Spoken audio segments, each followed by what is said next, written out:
Vince McMahon suggesting changes to WWE Creative. Dun dun dun. Plus, AEW star is competing for New Japan next month, and an absent Raw star is training for their in-ring return. It is all in the wrestling news right now. We were assured, not just by reporters of the wrestling type, but by Vince McMahon himself, that the return of Vinnie Mac was merely to facilitate a sale.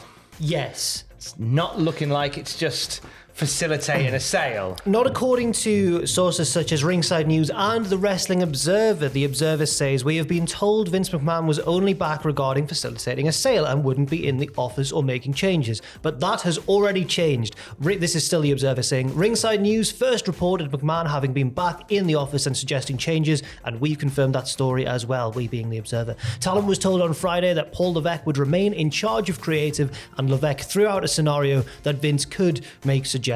Paul said he talks to several people about creative and they can make suggestions, but don't worry, he's the guy, Triple H is the guy making the final call. So there's been a talent meeting and reportedly, and Triple H has gone, "Oh yeah, Vince has got input as well," and everyone's gone, "You literally said..." Yeah. Vince McMahon sat at the back of the room last week and said, "Relax, you won't even know I'm here." You know the Godfather logo with the the puppet string? I'm just worried. I'm not saying that is what's happening, but I'm just worried. I'm just really worried. Well, it's Raw. It's the anniversary Raw tonight. Oh, fantastic. So who knows whether Vince McMahon... No, that's not fantastic. I take it back. Obviously, this is yet to be seen how this pans out. Yes. Primarily the reason that Vince is back is to, as we say, sell the company to the highest bidder. Yeah. But when he said, "Oh, you won't even know I'm here," I'm just pretend, just ignore me. I'm just coming through, just moving in. I didn't buy it. I'd never bought it.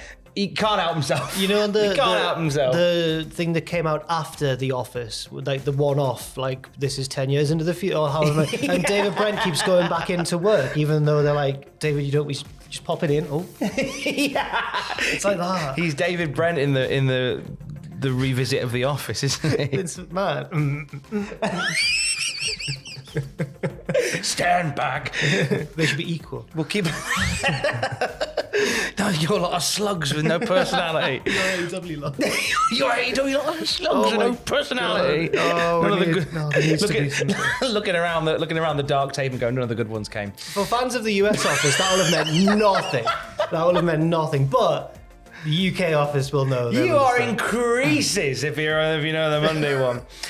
Speaking of things in the UK, NXT UK star, former NXT UK star, Ginny, put out a tweet saying, "After a long time away due to an injury, I've made the decision to hang up my fashionable boots. Thank you for all the memories. I'll remember them forever. Every journey has an end, but in life, every ending is just a new beginning. I'm excited about what's next." This one is, that's her decision, and she's putting her health first, and good on her, and that's the right thing to do.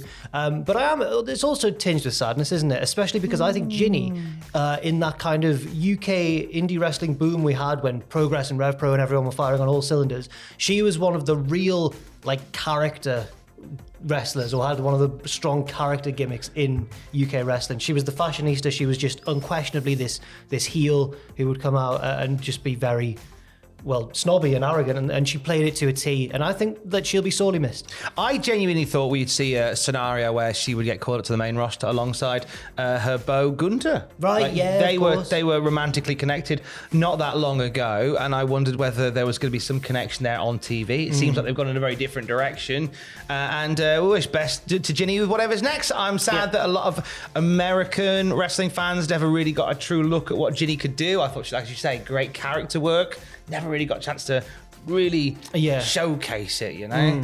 Best wishes going forward. And it's a very random news video today. We've already talked about Vince McMahon getting back on the ball. We've talked about Ginny. Should we talk about Rainbow Six Siege? Yeah, let's talk about Rainbow Six Siege, because Ubisoft has launched 2 new cosmetic bundles for the game Rainbow Six Siege, allowing players to turn Blackbeard and Thorn, we love them, into I've never played it, into Blackbeard and Thorne into The Undertaker and Becky Lynch. I'm assuming an image will pop up. There they are. There's Blackbeard and... there's Ryan Satin as The Undertaker on there, and the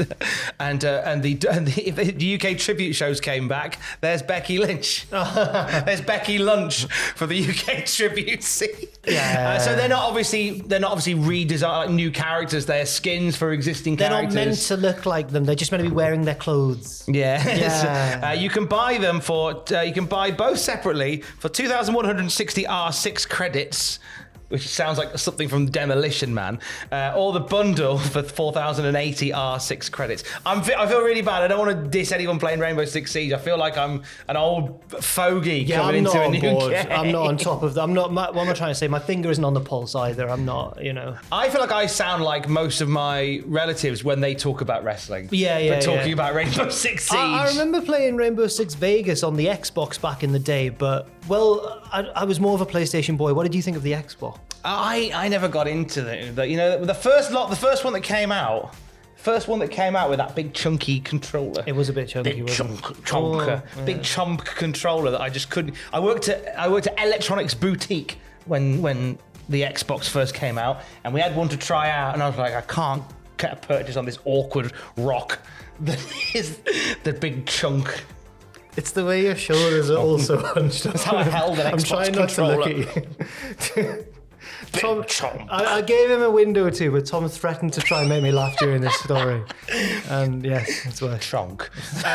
Battle in the Valley next month for New Japan Strong. An AEW star added to the roster. Yeah, or added to the card even.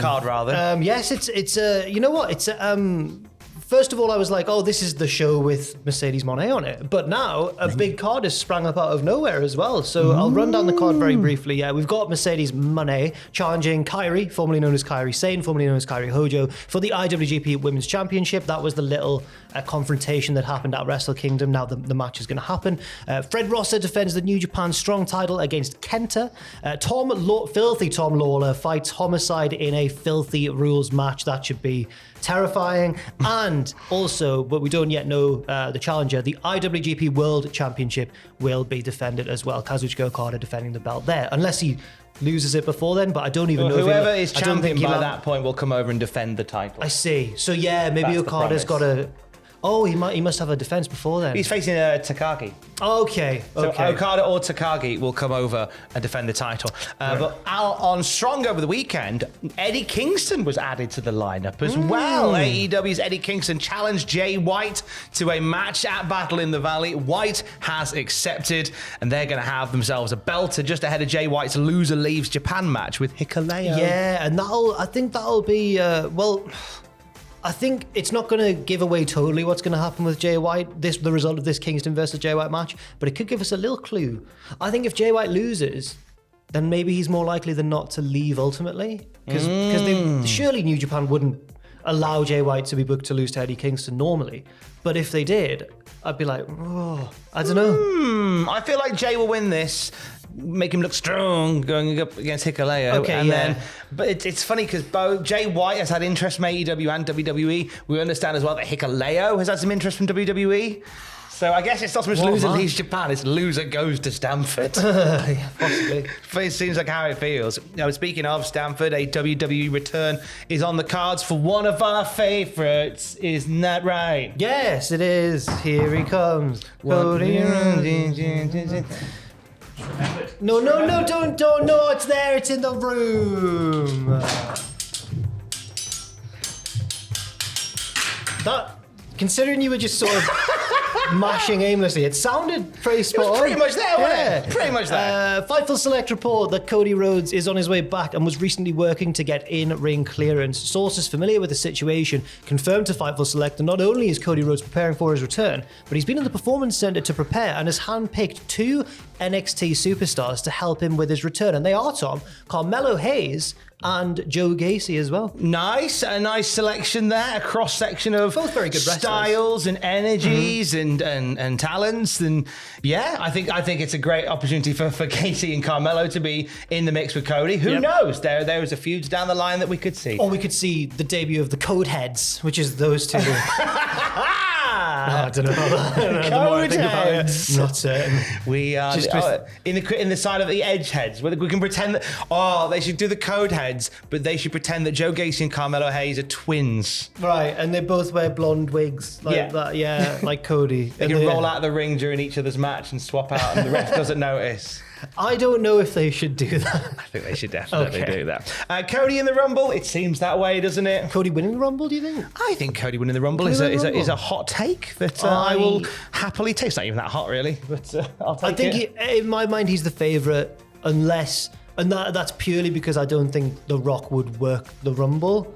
And they don't need The Rock to win the Rumble to set up a Rock match of any description at WrestleMania. They can set up, if Rock was to show up at the Mania, they could set that match up purely on the basis of The Rock's back, and I think the people would accept that. Yeah. But Cody, they want him, I mean, it looks like he's going to be the conquering hero, surely. The only little tricky spanner in the works there is Sami Zayn, who's become molten hot popular. Oh. So it's going to be really interesting to see how things go. And it's also going to be interesting to see how the fans respond.